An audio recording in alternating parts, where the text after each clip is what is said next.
नमस्कार, आप देख रहे हैं सूचना दर्पण न्यूज। तो आइए इस खास प्रोग्राम में खास मुलाकात के साथ हम आपको गांव शहर से लेकर हर क्षेत्र की समस्याओं, वहां के विकास कार्यों को लेकर अपडेट रखते हैं। तो चलिए आज हम आपको रूबरू कराते हैं खास खबर से। क्या नाम है बाबा आपका? कासम नाम है। कसम जी, पानी की व्यवस्था कैसे है यहाँ पे? यहाँ पर अब कम है साहब। हाँ, कम है। अच्छा। तो ये जो सुविधा है इसका लाभ मतलब पहले से ऐसे मिल रहा था, किस प्रकार हुआ ये? पानी अभी तो है पर कम है साहब पानी। अच्छा। शाम सुबह ज्यादा जल्दी आता है नहीं। हाँ, उसको पानी मिल जाते हैं। मीठा पानी है क्या? मीठा पानी है, गांव में यही पानी मीठा है। ठीक है। क्या रहा जो पानी ज्यादा कैसे है सर, आपका नाम क्या है? लेडीज है, उनकी बाजू कमजोर सबलिन जी, होते हैं, कैसी है व्यवस्था पानी की यहाँ? पानी की यहाँ तो बहुत अच्छी ये व्यवस्था है। देख खींचने लो से ये बाजू लगेड़ा बनती है है। और अच्छा। मजबूत। देखता तो और करता है। अच्छा, पानी गंदा नहीं होता है। बिल्कुल मैं आया तो मैं भी पैर लेके अंदर चला गया। ये वो पानी फिर खराब हो फिर जाता है। साहब ने ये खींचने के लिए लगवा दिया। कैसे? तो ये बाउंड्री लगवा दी। पहले कोई भी आता तो पैर अंदर लेके चला जाता। अच्छा, मैं आया तो मैं भी अंदर लेके गया, वो आया तो वो भी अंदर लेके गया। बिल्कुल। अभी साहब ने, हमारे सरपंच साहब ने ये बाउंड्री लगवा दी, चारों में पेड़ पौधे लगा दिए पूरे तालाब में। तो अभी ठीक है मामला। सुबह शाम यहाँ से पानी का गुजारा, मीठे पानी का गुजारा हो जाता है। ठीक। नमस्कार, आप देख रहे हैं सूचना दर्पण न्यूज का खास प्रोग्राम खास मुलाकात। आज हमारे साथ जो शख्सियत मौजूद है वो किसी परिचय की मोहताज नहीं, क्योंकि अगर बात करें ग्राम पंचायत लांबिया की तो यहाँ से सरपंच पद पे जनता ने चुना है श्रीमती ओम कंवर जी को।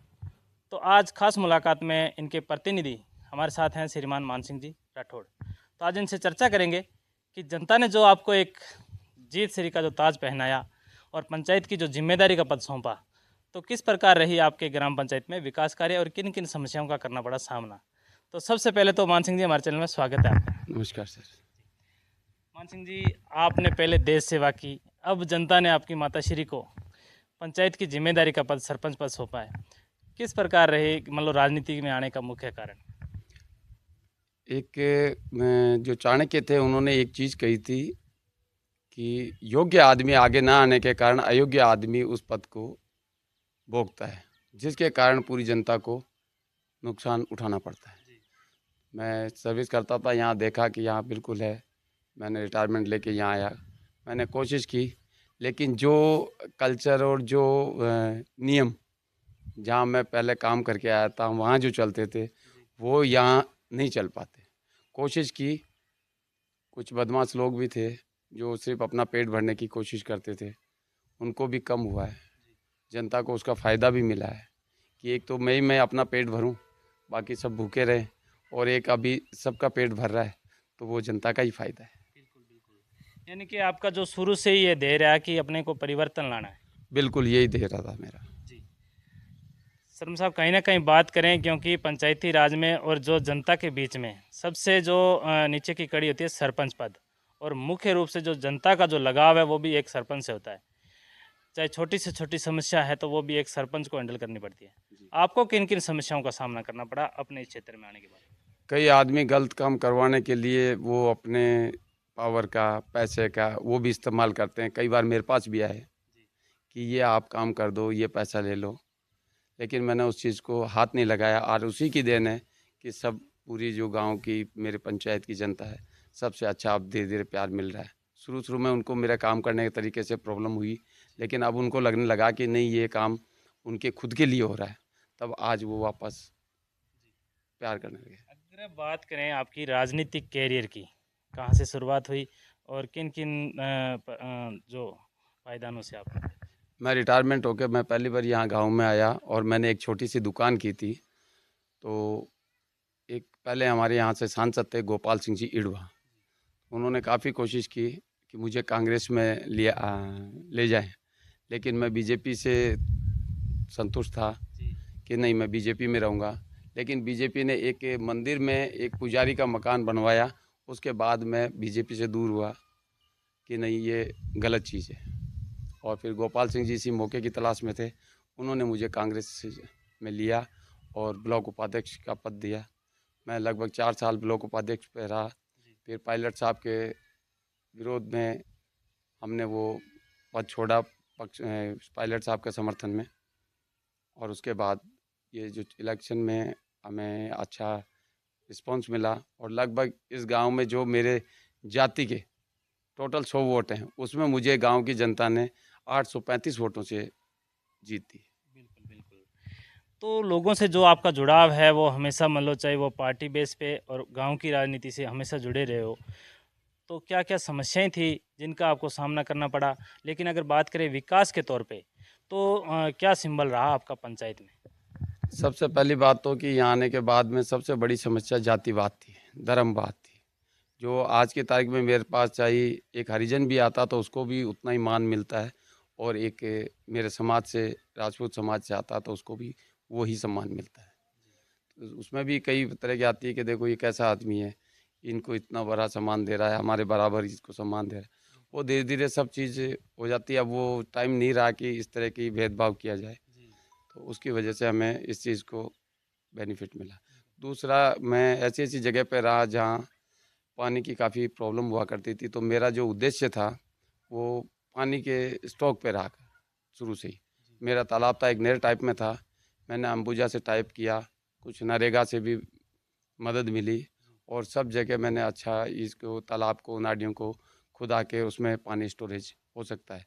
और उसी का एक आज परिणाम मुझे देखने को मिल रहा है कि मेरे गांव में पीने के लिए गांव को मीठा पानी मिलता है। बिल्कुल, यानी कि आपने जिस प्रकार जो तालाब का मतलब पानी था, जो उसको रोकने का और संरक्षण करने का जो एक सबसे अहम भूमिका निभाई है, और आज उसी का लाभ इस ग्राम पंचायत वासियों को मिल रहा है। सर, अगर बात करें शिक्षा के क्षेत्र में क्या बदलाव हुआ आपके?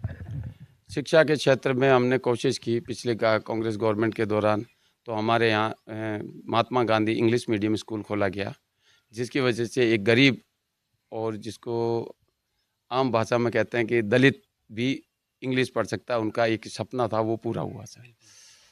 अगर बात करें राज्य सरकार और केंद्र सरकार की काफ़ी कल्याणकारी योजनाएं हैं, उनका लाभ आपके कार्यकाल में कैसा मिला? जो इंडिविजुअल वक्त है, जैसे पीएम आवास योजना, शौचालय, कैटल शेड वगैरह, वो यहाँ लगभग अच्छे तौर पर लोगों को फ़ायदा मिला है। लेकिन जो फंड की जो कमी थी, कोरोना काल में फंड आया ही नहीं। आज भी लगभग पंचायतों के 8 किस्त, 4 सेंट्रल गवर्नमेंट की और 4 स्टेट गवर्नमेंट की बकाया है। उसके बावजूद ये नरेगा के थोड़े से काम की वजह से गांव के अंदर रोज़गार चला, और काम कैसा होता कैसा नहीं होता पूरा अधिकारियों को, कर्मचारियों को, सबको इसके बारे में विदित है।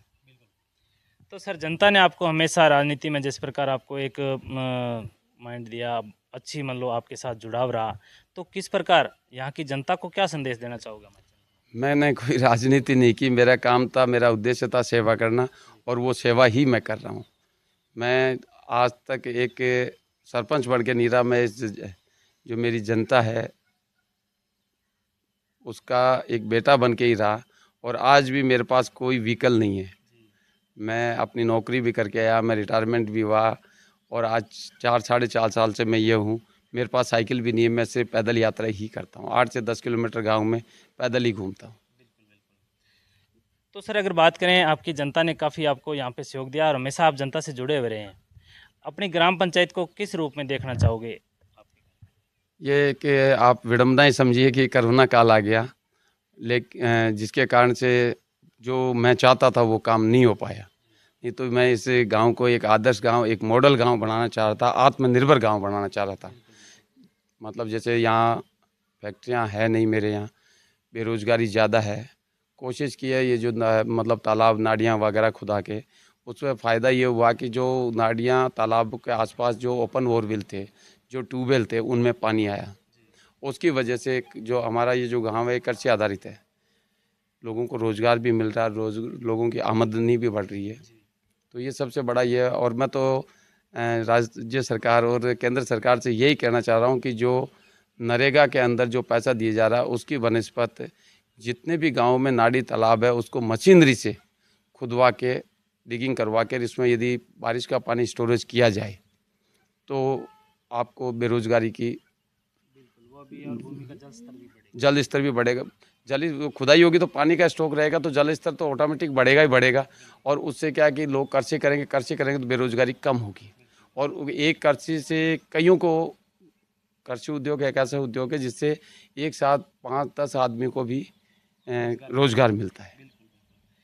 तो ये थे हमारे साथ लांबिया ग्राम पंचायत के सरपंच प्रतिनिधि श्रीमान मान सिंह जी राठौड़, जिन्होंने बताया कि किस प्रकार ग्राम पंचायत में अनेक विकास कार्य हुए और आगे भी अगर इनके जो भी कोई समस्याएं हैं पंचायत वासियों की, तो वो भी जनता से कंधा मिलाकर समाधान करने का प्रयास किया जाएगा।